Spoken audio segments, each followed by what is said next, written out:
there's a fandom for everything. If it's on TV, somebody watches it or somebody follows it.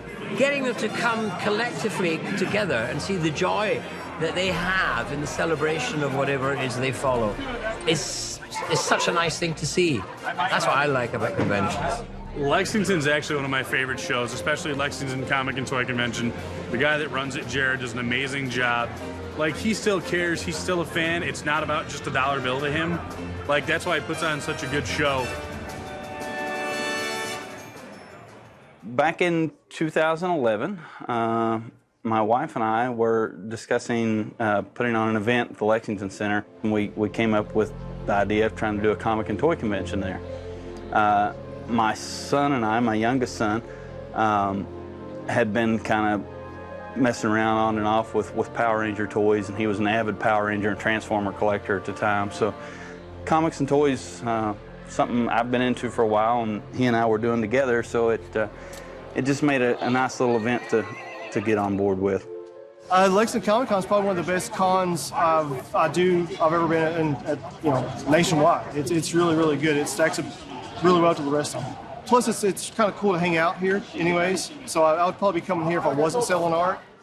It was a right place, right time kind of deal. Lexington was primed for a comic convention. The culture's huge. And first year there, we had about 4,000 or 4,200 and change people through the door, which was probably double what we expected or double what we ever dreamed of or hoped for. So, the second year I wasn't afraid to invest some time and energy and money in it, and it just went from there. 2015 was our 5th year, and we had just over 21,000 paid through the door. Add children, and we feel like we're pushing 25,000 through the convention center down there, which I think nearly puts us in the biggest event they have. And it's just a joy to meet the people who are enjoying it. I mean, how could it not be great if people actually come up and they like you? I mean, that's a nice thing, isn't it? They come up and they like you. I mean, I'm not going to knock that. Whatever job you do, if you have people 30 years later who want to say to you, I like that stuff you did 30 years ago, enough to leave my home and to come down and tell you about it.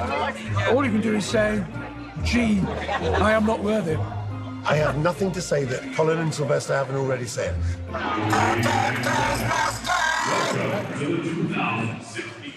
Every year has a theme of sorts. Last year it was Doctor Who. This coming year we're going to do Star Wars really heavily. Every year I kind of listen to fans and they ask me for certain things, or I get emails every day. People say, bring in this actor or bring in somebody from this show. So we try to accommodate a little bit of everybody.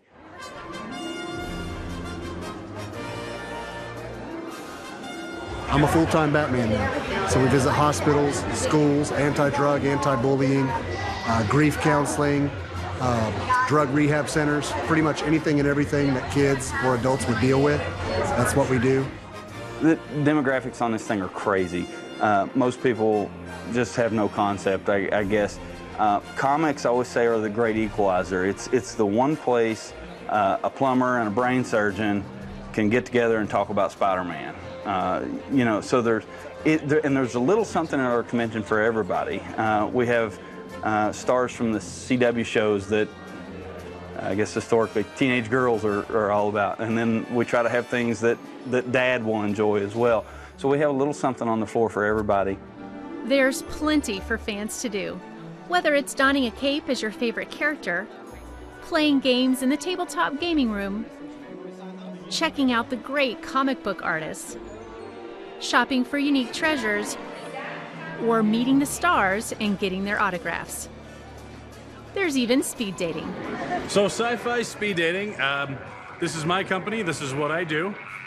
We want our participants to be fans of something, to have that spot to build from, so we only do it at conventions. I tried speed dating at a convention in Atlanta, and it was kind of atrocious. It just wasn't well done.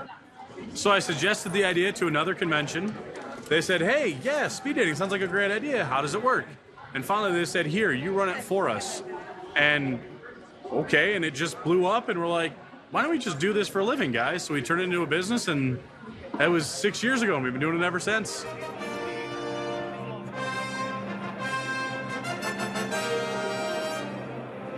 The convention's a great place to get feedback because people stop me and talk to me and say, hey, for next year you should do this.